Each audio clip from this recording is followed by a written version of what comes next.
Service ensures citizenship. You take to the stars and you shoot a crap load of bugs. That is the world of Starship Troopers. And in Starship Troopers Extermination, that is no different. This is a new game that is in early access, and I'm going to be honest, I'm quite enjoying it, and we're going to give it a quick little review for what it is at the moment. So, before we get into it, don't forget to leave a like, a comment, and subscribe. Would you like to know more? So let's briefly go into a description of the game. This is a 16-player co-op game where you essentially land on the planet that I wish was called Clendafu, because Clendafu is a far better name for a planet than what they've got in the game. Let's just ignore that, that's a bugbear for me. You go to the planet and you take on the Bug Menace. Now, there are multiple different game modes. There is a game mode that currently is not available, but the two kind of game modes are short missions, and then there is the arc, which is like a big long mission that the short missions sort of prepare you for. Now, with the short missions, you have an objective like reach points, get to these points, then build a small base and defend it. In the arc game mode, you basically have to build your base first, but you gather resources in order to build your base. So you'll go to mining outposts, you'll find resource drops, you'll find weapons drops, you'll find enemy hordes that, if you don't kill them, will increase the rate at which enemies spawn and attack your base as you're building it. And the whole kind of idea is you're to build your base up, get it secure, and then activate your arc, which is this information gathering thing. I don't really understand it too much, but it's just this thing that you need to defend. And when you activate it, it causes the bugs to go ape and try and take you on and murder you all. And you have to defend it and then evacuate. And all the missions follow that same kind of pattern. Meet your objectives and then evacuate. And when you evacuate, the bugs go absolutely ham and they're everywhere, and it is absolutely glorious. And I've enjoyed it so far when it comes down to that. Now, since it's an early access game, let's talk about bugs. Now, this game has more bugs than a Bethesda title. But in this case, it's intentional. I mean, you're meant to murder all these bugs. But the actual in-game bugs that I have encountered have been relatively few, far between. There's the typical getting stuck in things bugs, textures glitching, something you expect from most games, but they are very, very rare and seldom.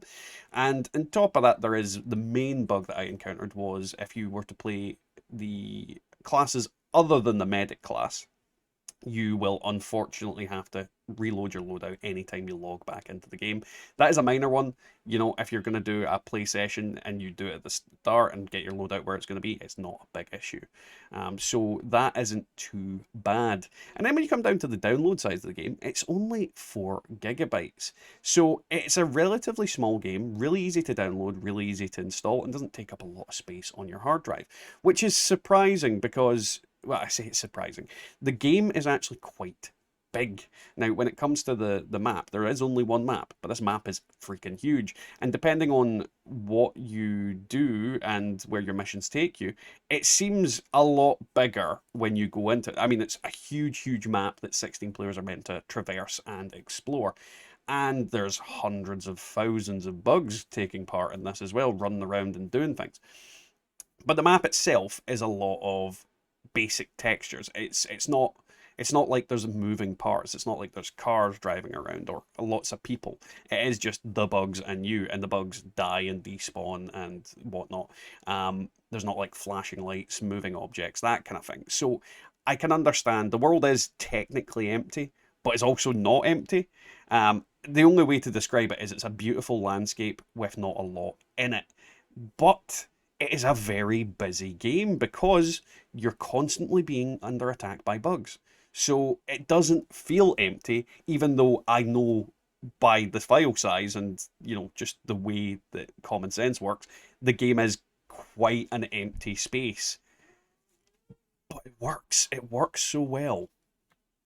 So let's talk about the combat and the gameplay. Now, the first thing to explain the combat is we talk about the different classes that you've got. You've got Hunter, Bastion, and Operator. Now, Hunter is your fast-paced, sneaky, whatever way you want to put it, character. Their special ability is jetpacks, so they can get to high places that the other characters cannot, which kind of takes them out of the fight, or rather the direct line of fire. In a lot of cases, they are squishier than the Bastion, who is the heavy infantry, so it's good for them to get up high and then snipe things and shoot things. They get different weapons to reflect that.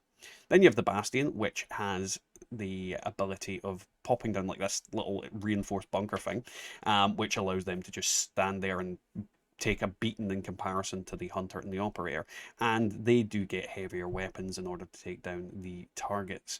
Now, finally, we have the operator, which is basically your medic. Their special ability is this little robot that can heal and revive people, which makes them incredibly useful.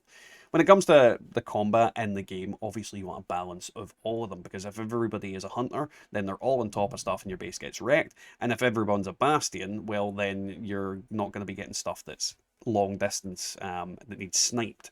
So there is definitely a balance that needs to be there. And obviously with operator, you need people healing you. You need heals. Heals is very good. So when it comes to taking part in the game, you do want a general balance and kind of keeping an eye on what each team has, because the game is divided up into different firing squads of 4 men each. So as you can imagine, there is, you know, a lot of room for potentially everybody going in the same class.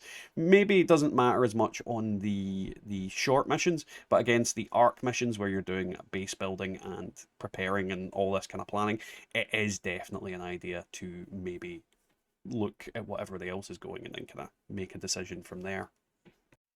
So then let's discuss the different bugs. Now, there is a myriad of different ones and probably going to be more in the near future, but there's the basic kind of types. You've got the free kind of sizes of the general ones. There is the small little normal bugs that die in one shot with certain weapons. There is the mid-range bugs, which are the ones that everybody will know from the movies.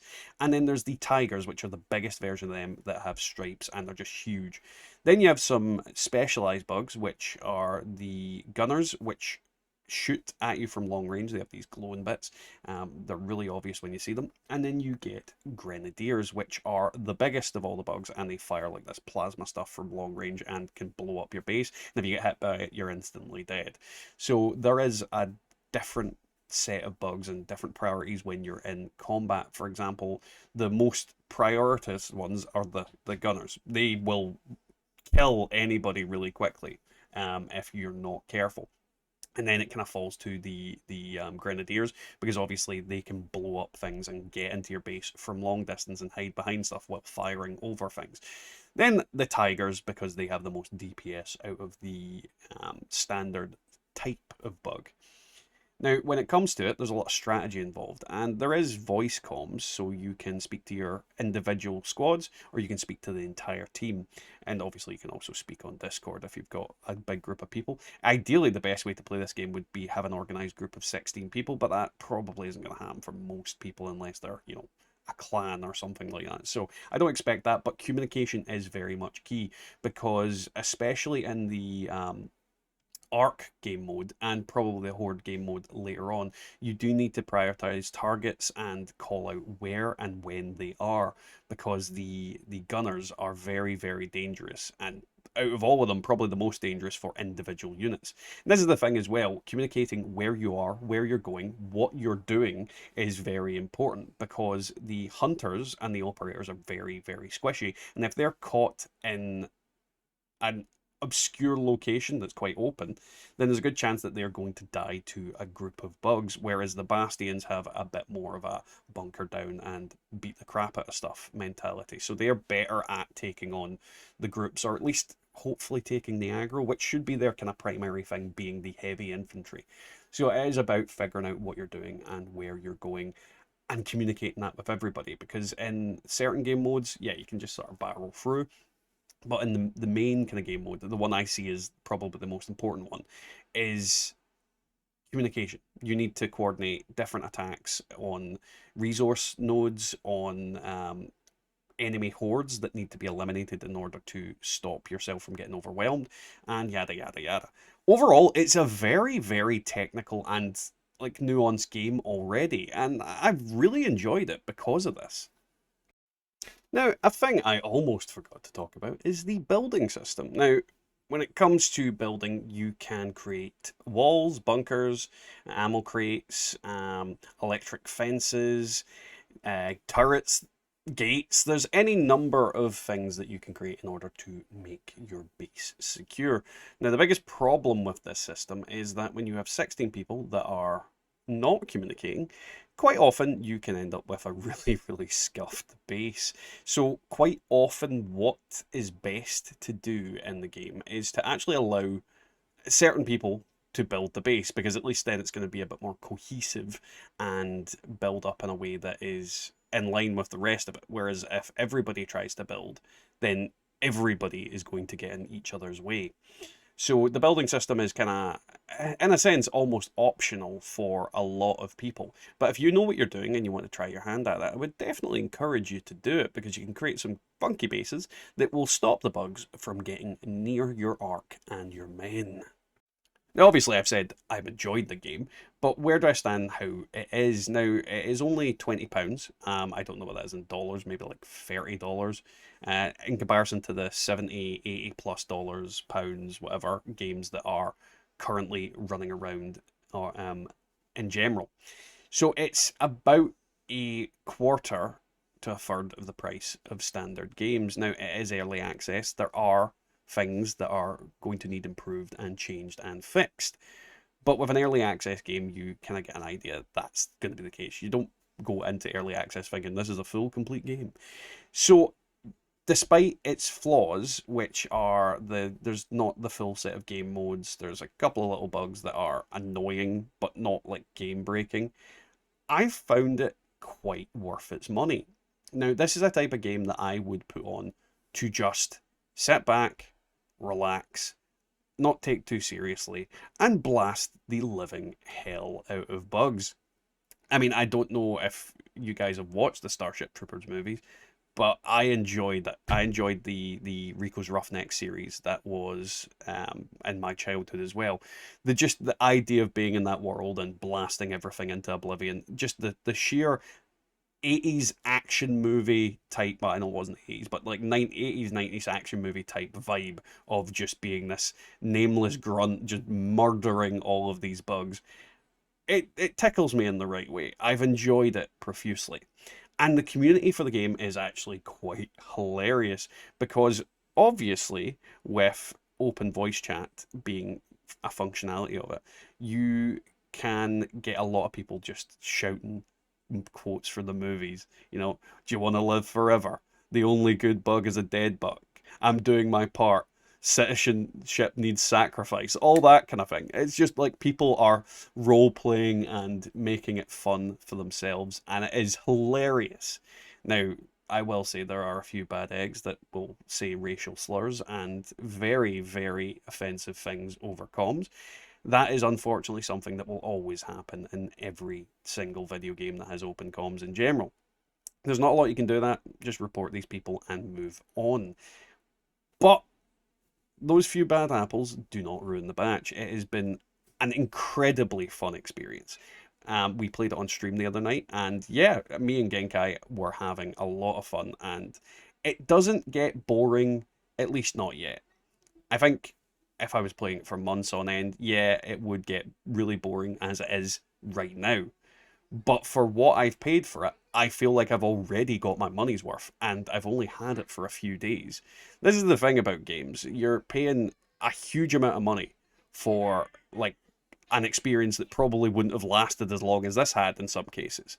So I am very impressed with what they've got so far, and I look forward with bated breath for what they're going to bring it in the future. There's a horde mode that I know is under under creation, and they're tweaking it and trying to get it right, and that it's already horde mode in the game. So I can't imagine how bad it's going to be in horde mode. It's going to be so fun. It's just going to be it's yeah, guns. Either way, guys, hopefully you've enjoyed this video, hopefully it's informed you, and hopefully it'll make you go and look at Starship Troopers Extermination. I don't think you will be disappointed by what you see. Either way, guys, don't forget to like, comment, subscribe, and we'll catch you next time.